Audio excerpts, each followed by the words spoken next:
At last, the president's men unveiled. Senate receives list of 28 names of ministerial nominees. We will x-ray the politicians and the technocrats and the proposed composition of President Bola Tinubu's cabinet. We will also look at the task before this team as Nigeria confronts some entrenched forces in our battle for development. Also today on Political Updates, the race to replace Senator Abdullahi Adamu as APC National Chairman has begun, even before the whistle. We have these and more on our lineup. I'm Fisayo Ogunfuyi. Welcome. President Bola Tinubu Thursday forwarded a list of 28 ministerial nominees for screening and confirmation. Let's see who is in. Described as a potpourri of tested professionals from diverse backgrounds, the list of ministerial nominees arrived the Senate chamber through the Chief of Staff to the President, missing up the deadline of 60 days upon assumption of office of the President. This is in line with the provisions of Nigeria's constitution as amended. I am pleased to forward to the Senate for confirmation the underlisted 28 ministerial nominees.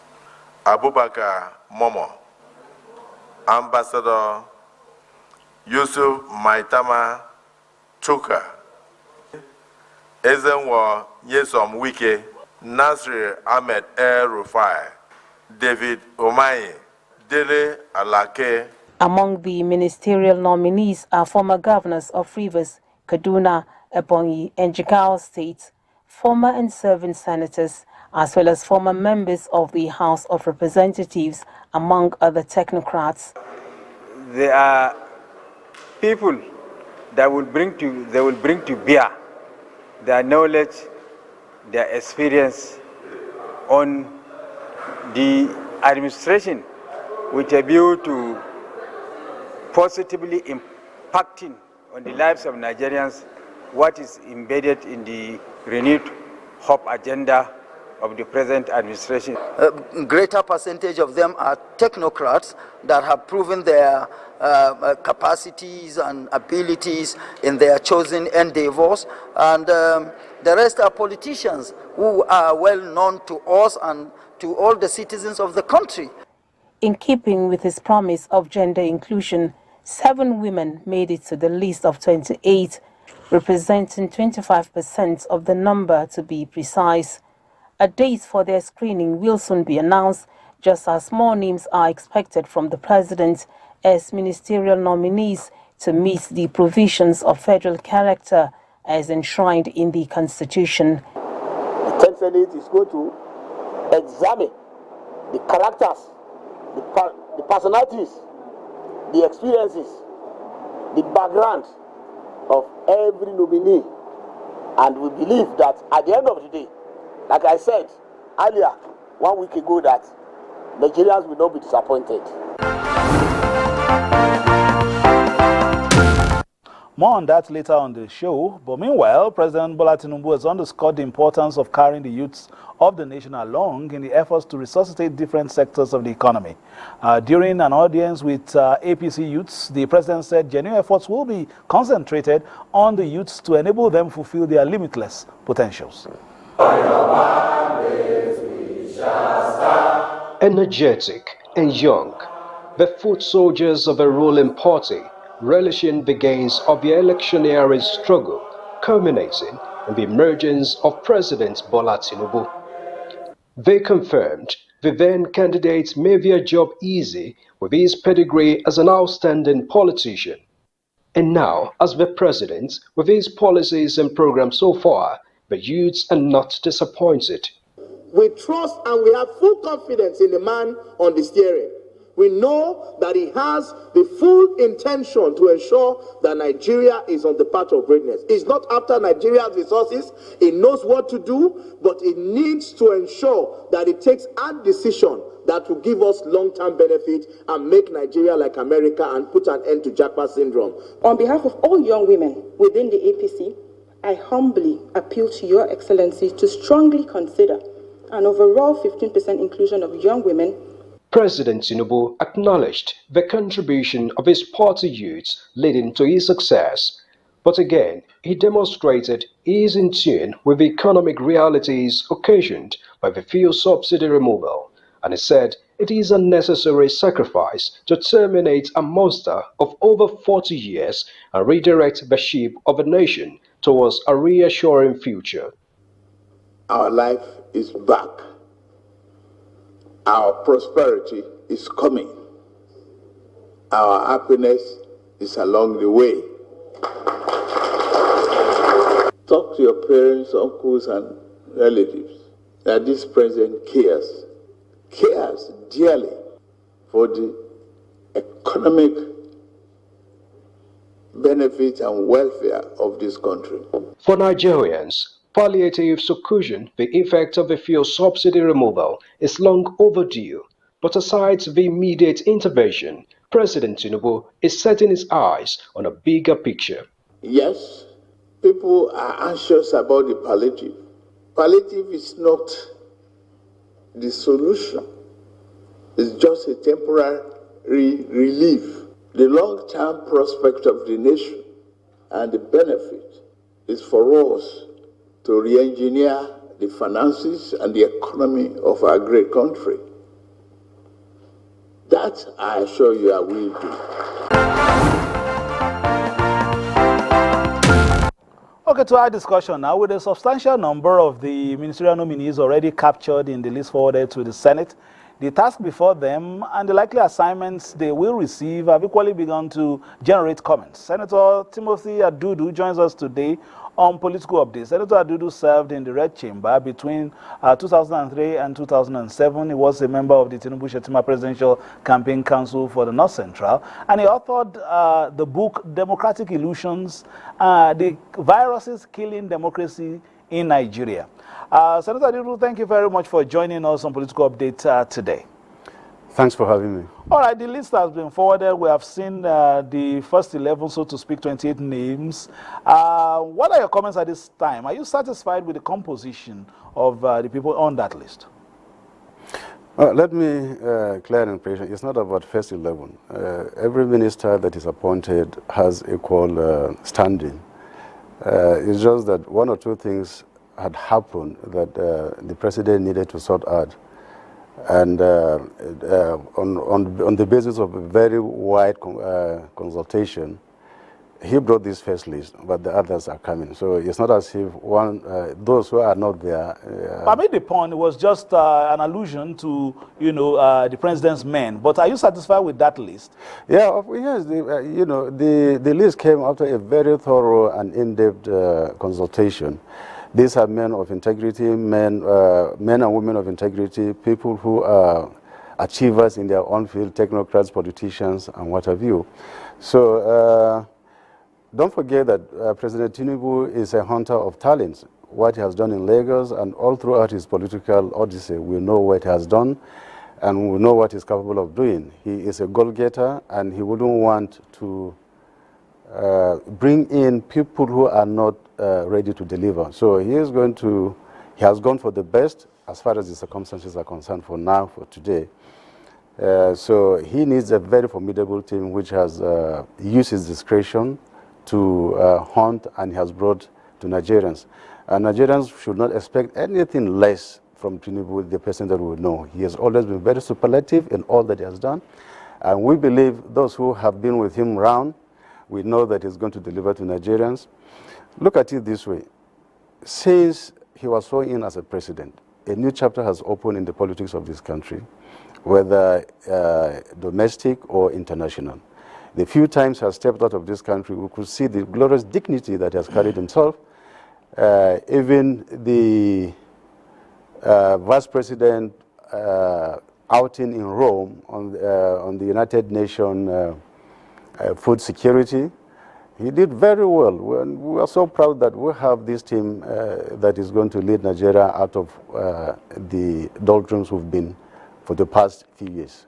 All right, to agree with me that in the past weeks there have been a lot of speculation, perhaps fueled by almost some impatience because of the deluge of expectations in different sectors. Now, if we break it down, not as if one is more important than the other, but which sectors do you think are in the one in most urgent need of quick interventions based on the current economic realities?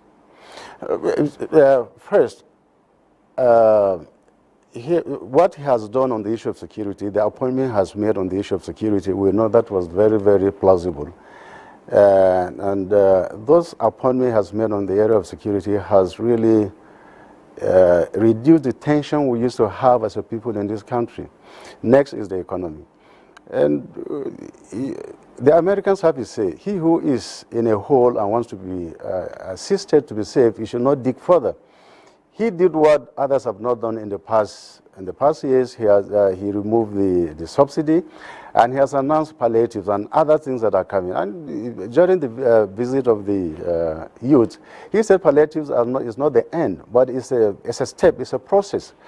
So the issue of the economy is a very strong reason why President Tinubu has put all his energy into to see that the economy is back on track and people will go about their normal businesses as they used to in the days before the economy went down the drain. So the issue of the economy is very strong, and I believe that whoever is going to appoint as a Minister of Finance and those who are going to manage the economy are going to complement his desire and his commitment to see that the economy is back on track. Okay, let's, before we, go to, or we take one or two stories on the political scene. We've seen a few of, we've seen the names we've talked about, things that you expect the president to do in a short while. But you were in that red chamber some years ago, 2003 to 2007. How quickly should we expect the process to go screening and confirmation? Well, I know that the National Assembly, indeed now the Senate to be precise, sensitive to the feelings of the people, before the list this first batch was sent, there were a lot of anxiety and expectations. People want to see those who are going to manage the boards and parastatals, those who are going to manage the ministries. People are eager to see that, so that they are going to augment and supplement the governance. So I believe that they're going to hit the ground running. They're going to do it almost immediately, and they will do it very, very soon. And I believe that they're not going to waste time, because they know that Nigerians are desirous of having their ministers in place, so that we'll go full blast as far as the economy is concerned. Okay, let's take a few stories still in the from the legislature. The House of Representatives has constituted and inaugurated 134 committees that will perform oversight functions of the Green Chamber over other arms of government. It was an unusual 2-hour wait for the commencement of plenary as lawmakers discussed the expected standing committees. The arrival of the Speaker led to the subsequent announcement of the chairman and deputies of the standing committees. This system involves dividing the legislature into smaller component units, working groups, which aims to enhance efficiency, improve productivity, and enable detailed scrutiny of legislative instruments such as bills and motions. Speaker Tajuddin Abbas emphasized that the selection of the leadership of the committees was in accordance with the capacities, skills, and legislative interests of members, stressing that there is nothing like juicy committee in the 10th Assembly. Separation of powers does not mean separation of government. We are one and the same government with sole purpose of providing services to the good people of this nation. Moving on now, the Independent National Electoral Commission, INEC, in the course of the week, met with the media to review the 2023 general election. It was an avenue for frank talk on different aspects of the Nigerian electoral process. This meeting is in continuation of INEC's review of the 2023 general election. It is the 6th in the series of meetings, with the media taking 10 here. INEC Chairman Professor Mahmoud Yakubu appreciated the long-standing partnership between the Commission and the media, soliciting more in the days ahead. You remain one of our critical stakeholders, and beyond voter and civic education, we regularly consult you ahead of the formulation of policies or the implementation of activities. Media organizations are also accredited to cover elections and electoral activities. Our commitment to public enlightenment and voter education remains unwavering. During the 2023 elections, we undertook the noble responsibility of educating citizens on their rights, the electoral process, and the candidates vying for various offices. INEC also demanded plans for pending by-elections and preparations for the off-cycle governorship elections in Bayelsa, Imo, and Kogi states, scheduled to hold on Saturday, 11th November 2023, from the media representatives in this meeting. The Center for Transparency Advocacy has urged politicians to engage Nigerians in finding practical solutions that would reduce the discomfort occasioned by the removal of fuel subsidy. Gathered here are representatives of various groups of the society, brainstorming on ways to cushion the effects of the new subsidy regime on the citizenry. Under the banner of a national dialogue on subsidy removal, they took turns to review the policy and recommended that more proactive actions were required on the part of government and the citizens to ameliorate its effect. This time we need evidence-based solutions, we need people input, we need inclusivity, and we hope that the political class, especially the National Assembly and the state assemblies, they engage this conversation. States are already rolling out some kinds of palliative, but they have not had the conversation. We need to have that dialogue so that people can come up with recommendations, and that is how it will be more effective. Participants believe that it has become critical for government and the political class to engage the people whom they have vowed to serve, to find out their specific problems, needs, and how best they could be addressed, as the voices of those directly affected by the subsidy removal must be heard and considered. In the same vein, the Coalition of Civil Society Organizations and Political Parties for Good Governance say Nigerians must see governance as a collective task towards building a better nation. As strategic partners in the political arena, the coalition is paying attention to managing the post-subsidy regime in order to better the lives of the people in a progressive and sustainable manner. Our aim and priority here today is to pacify Nigerians and urge them to exercise little more patience and support the government to create the Nigeria of our dream through sustainable policies and reforms that will improve the living standard of the larger majority of Nigerians. It is also our self-imposed duty here to let our people know clearly that arrangements are in top gear to introduce interventions and incentives that will cushion the negative effects of this reform, while long-lasting plans and policies are also being initiated to ensure and enhance sustainability of the advantages and gains that will accrue from this reform. The group has urged Nigerians to be guided by overriding national interest and a collective passion to protect the nation's democracy.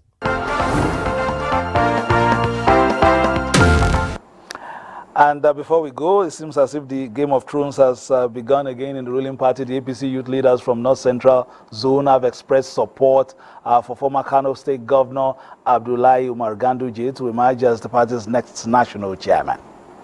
We, the people of North Central Nigeria, have occupied national chairmanship position of all ruling parties in the country and have done well in terms of party administration.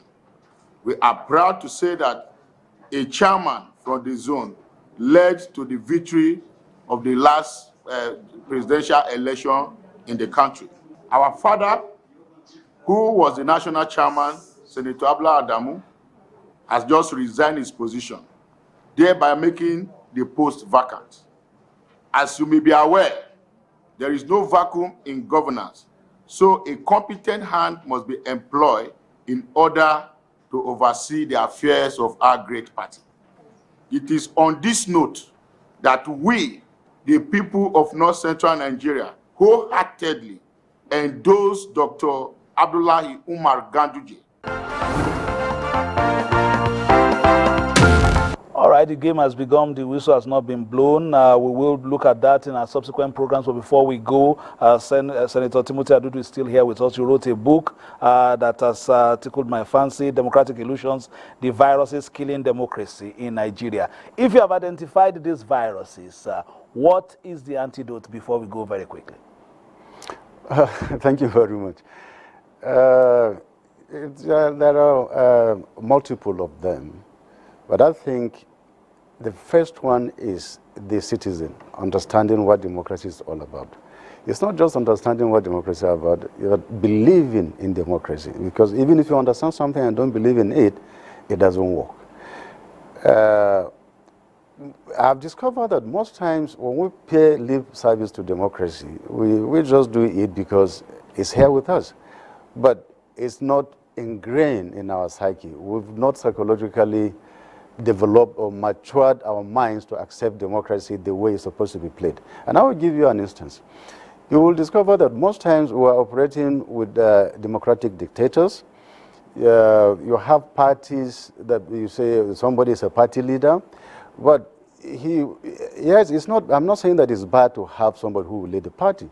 But when you have a party leader who will jettison all the hierarchical structures of a party and maybe create a coterie of friends or a group, a cabal within the party, and they take decisions and bring it to the party and say that this is a party decision. That is a virus that is killing our democracy. And the people have to rise up to it and say that that is wrong. We have to be able to confront this, what are called democratic dictatorship. Once it's a dictatorship, it's a dictatorship, whether it is military dictatorship, monarchical dictatorship, or whatever dictatorship. If you bring it to practice, bring it to bear in our democracy, it's going to kill democracy. And that is what has killed most of the party machineries in the states. These so-called party leaders, most of them have undertaken negativity to approach party activities. So that's one of the viruses. The other one other virus that I can identify easily is illiteracy. Most of those who are practicing democracy, you know, they just do it, but without having an in-depth, enlightened position about what democracy is all about. So there are so many. The other is even our traditional value. How much do we want to hang on to our traditional and customary systems that is militating against the practice of smooth democracy? And I've tried to say not our friend, but we will return to this conversation because talking about viruses, we actually even have to look at your party and the musical chairs at the top and the antidote to that, but that will not be possible this week because we've run out of time. But we must thank you, Senator Timothy Adudu, for your insights today and, of course, your experience as well in terms of these processes. We will, of course, have you back in the studio in due course. Thank you very much for being a part of the program. Thanks for having me. And thank you, Tom, also for being a part of Political Update for this week. My name is Fisayo Ogunfi. Thanking you for staying there. Of course, very shortly in another about 3.5 months, we will be in those states that have off-cycle governorship elections. We'll be giving you bits from there, and of course, perhaps the gladiators in the ring to go into those government houses with their tenancy due in November. My name is Fisayo Ogunfi. Thank you for being a part of it, and you've been watching NTA Africa's Finest and Largest. Between now and when we shall see you again on Tuesday, God willing, play your politics for the greater good. Bye-bye now.